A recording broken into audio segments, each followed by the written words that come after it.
I'm still waiting. Still waiting. Sitting here, waiting. Just waiting. Good morning, Mario, and good morning, Switch fans. The Game Awards took place last night, and Nintendo made what I feel is a really huge mistake. And that's what we're going to talk about today, and you can tell me I'm wrong, but I just really feel strongly about this. So thank you for being here. Happy Friday. Good morning, one and all. Let's talk. The Game Awards 2022 went off with some hitches. There was a kid who ran on stage before Game of the Year and shouted out Rabbi Bill Clinton. Elden Ring won as anticipated.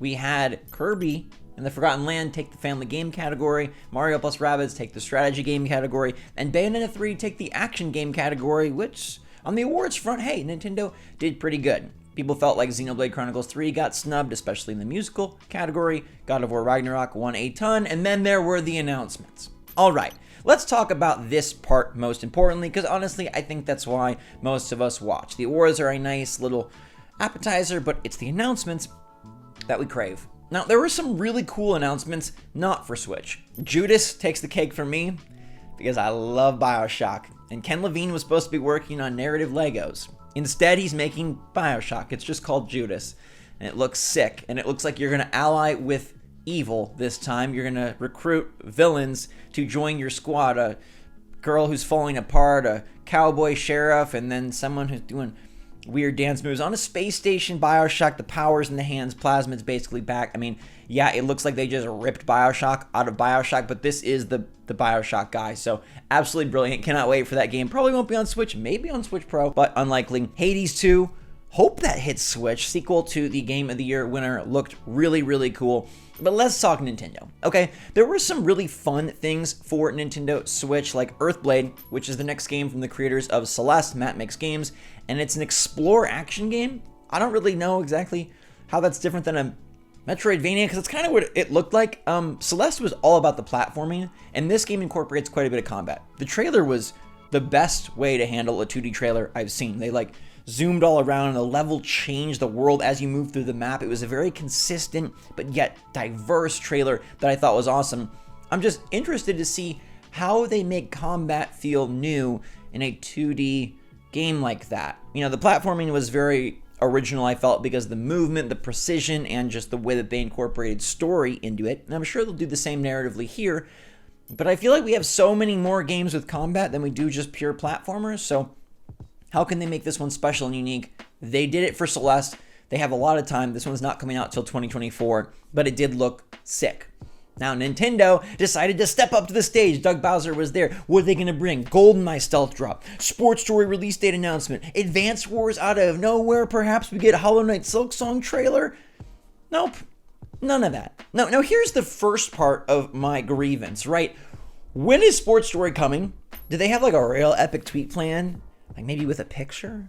What are they going to do? That game is out in December. It just got announced at the Indie World a couple weeks ago, and we have no date. By my count, there are 3 weeks left in the year, and we don't know when this game is coming. I thought a stealth drop at the Game Awards made a lot of sense, but there weren't any Switch stealth drops. They didn't drop Sports Story.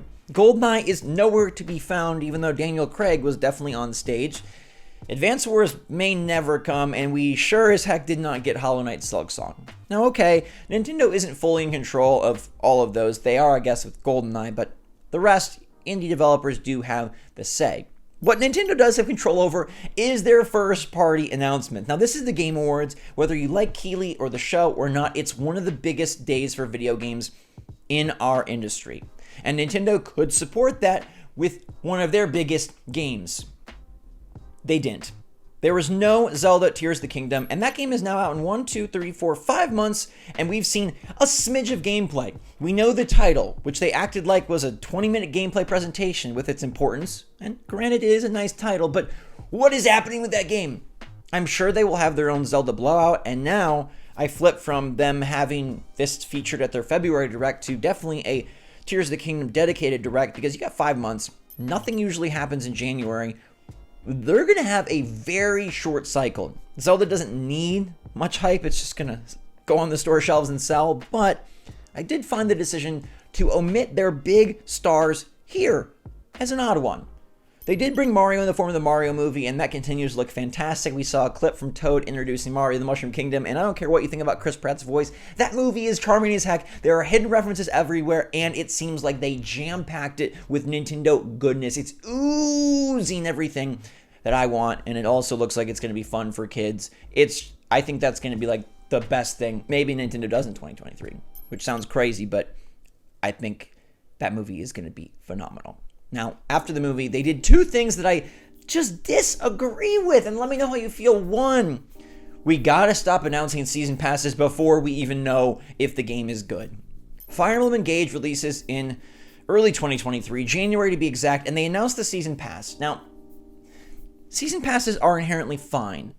Fire Emblem has plenty of content. I'm sure Three Houses was a huge game. Delivering more DLC for $30 is okay. But before the game even comes out, before we even know exactly how it works and how it plays and if we like it and if it's quality and if they did a good job, you're going to try and sell us on DLC for more characters to a roster that we haven't even experienced, nor do we know exactly how the emblems work. I mean, come on. I'm a little bit annoyed that we're doing this again. It's fine to have DLC. To me, I don't like when the DLC gets announced so far beyond the game. The game is not out for over a month, and yet we have the DLC season pass. And this is what Nintendo chose to show. It just feels a little bit greedy. I mean, I'm okay when they have free DLC announcements, but this is a paid DLC before the game. And I know it's standard practice nowadays, but I just don't like it. Especially when there's so many games that deserve DLC that don't even have it. Where is my Mario Party Superstars extra boards? My Mario Odyssey never got DLC. It's just strange. But honestly, my most frustrating moment was Nintendo's game reveal. And I'm sure I'm going to get some pushback for this because some people love this franchise. And it's not even about the franchise, but it's about how they're going about it and what they're doing. And just Bayonetta Origins looked fine, right? It brings back Cereza and Cheshire, and it's got a new art style, and there's a little bit more puzzle-solving gameplay while still having combat. I thought it was like a $30 eShop thing, like a fun aside project that they decided to do at Platinum. But no, this is a $60 Bayonetta game coming out 5 months after the last Bayonetta game, revealed 1 month after 3 released, and arriving in March for $60. It's a big $60 title, which for some people is exciting, but for me, it fills out Nintendo's calendar with a game that I don't think anybody asked for. Like, Bayonetta has been good to us this generation. We have 1, 2, and 3 all on Switch. Do we need a 4th Bayonetta on Switch? How is there another brand new, innovative Bayonetta game on Switch before there's another brand new, innovative Mario platformer on Switch? How do we have Mario Odyssey, yet we have Bayonetta 3 and Bayonetta Origins? How do we not have F-Zero, Star Fox, Kid Icarus, Donkey Kong, but we have Bayonetta back multiple times? Now look, I understand, totally different development teams, different decision makers. But I would like to offer my input to at least some of these decision makers and say, what are we doing? Why is this the big announcement? I feel like Bayonetta is the Game Awards thing every year. They should say featuring games from Sony, Microsoft, and Platinum, not Nintendo. We could have had an awesome stealth drop, or at least a release date announcement for the 2 biggest indies that Nintendo Switch currently holds, Hollow Knight and Sports Story, and we got nothing. We could have a release date for the most anticipated Nintendo nostalgic game, GoldenEye, and we didn't get that. We could have had a trailer for Nintendo's most anticipated 2023 game, Zelda, didn't get that. We could have had tease something exciting, awe-inspiring, new, and I know that Bayonetta Origins is new. It just feels like I'm kind of sick of the franchise on Switch. I know that 1 and 2 were throwbacks from past consoles, but we have 4 Bayonetta games now in the system. I just don't think we need it. We don't have 4 new Mario platformers. We don't have 4 new Zeldas, and I know they do have the back catalogs of a lot of games, but you know what I mean. There are so many other franchises and other games that are not getting the shine, including Platinum's own Astral Chain. Like, give us Astral Chain 2. Improve upon that. Do that. That's a brand new Switch franchise that has not seen a new announcement. Instead, we have Bayonetta Origins, which does feel pricey at $60 based on what they showed. And it seems odd because Nintendo's earlier calendar is now full of, they might be great games, but it feels very similar. Okay, we have Fire Emblem Engage, Octopath Traveler 2, Bayonetta Origins, and Kirby. Now, Kirby is old, the rest are new, but none of them are really like, in my opinion, the big, bold, exciting, like, rally around the corridor Nintendo game. It seems like they might be holding all their big chips until Zelda releases in May, which would make for a slow start to the year. Fire Emblem Engage could be amazing, but I do feel like that lineup, that quartet, Fire Emblem, Bayonetta, Octopath, and Kirby, old Kirby, like real old Kirby, it's kind of a soft start to a year that should be incredible. Now, from May to December might just be absolutely loaded with insanity, and we do have the Mario movie and Super Nintendo World as well.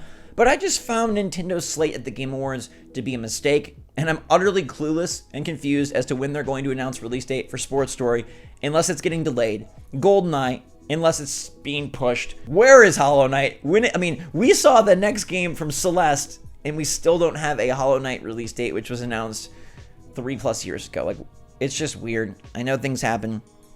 All in all, I found the show to be pretty good.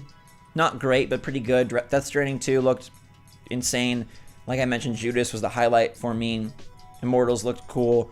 Star Wars Jedi Survivor looks amazing graphically, and I like that they're committing the Horizon DLC to PS5 to push the graphics and the gameplay tech, but that's got to be frustrating for people who bought Horizon on PS4, and now it's like, if you want to get this dangly DLC bit, you gotta get a new console. Anyways, let me know your takes on all of this. Do you feel like Bayonetta is kind of getting overplayed on Switch, and were you shocked that this is a $60 release? Let me know in the comments down below. Have a fantastic rest of your day, everybody. Stay safe, stay healthy, stay happy, stay positive out there. And until next time, love you lots. SwitchForce, out!